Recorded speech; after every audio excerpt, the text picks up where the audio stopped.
Hi, I'm Annie Copps and welcome to my kitchen. Today we're going to be cooking with strawberries, one of my all-time favorites, and I think you like them too.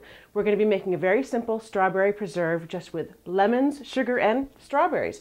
Now, when they're fresh and in season, you can slice them over ice cream, make strawberry shortcake, or even just over your morning yogurt, granola, and just some strawberries and call it a day.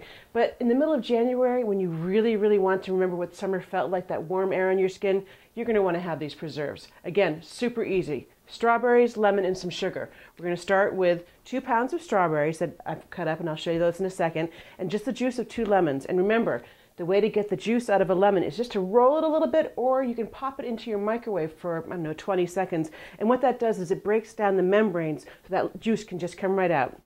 So we're going to cut these in half. Okay, so we've got about 2 pounds of strawberries, and what we're going to do is we're going to hull them. Now, most people will just lop off the top of a strawberry, and what that does is all that white stuff in there, that's a little bit bitter. We don't want that for our strawberry jam.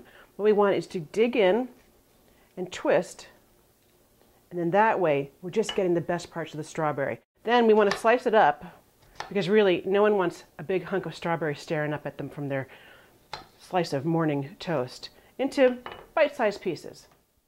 Okay, so I've got a strainer over this pot, and we're going to cook the lemon and the the lemon and the sugar together, and just until the sugar melts. And as you can see, I'm doing this over the strainer so that all the seeds are caught. And another trick is to use the tongs if your hands aren't quite strong enough, and then give it a scrape over the side so you get all that juice. And now we're adding 4 cups of sugar over medium heat. We're going to stir that together and cook just until the sugar melts. As this cooks down, sometimes sugar crystals form on the side, and with a wet pastry brush, you just want to brush those down so that they don't burn. All right, now that the sugar has fully melted, we can add our strawberries. And again, this is 2 pounds of sliced, hulled strawberries. Into the pan they go. Get every last bit because you worked hard to get those sliced up. And stir and kind of mash them together. And this is going to cook until it reaches about 220 degrees. We're going to take a temperature on it and kind of boils together and thickens up nice.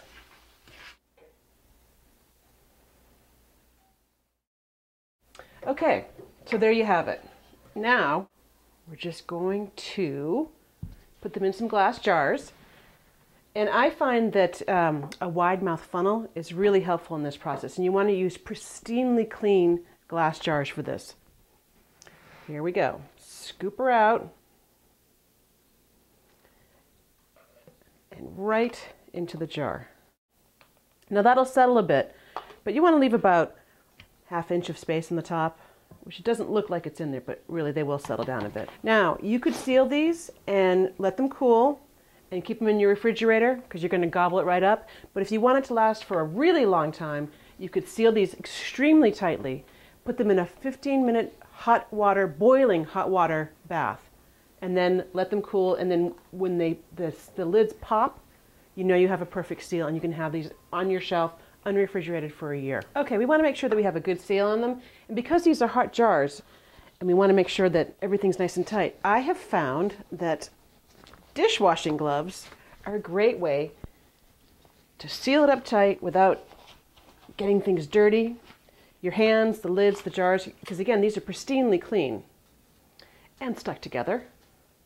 Okay, so on goes the lid and the ring, and as tightly as you possibly can. And again, you could let this cool and keep it in your refrigerator, or you could process it in boiling water for 15 minutes, wait until it comes out, the lid pops, and you can store it on your shelf for up to a year.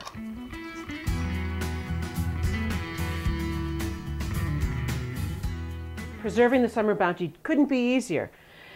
Doesn't matter whether it's summer or winter. One of my favorite breakfasts is goat cheese on toast with strawberry jam.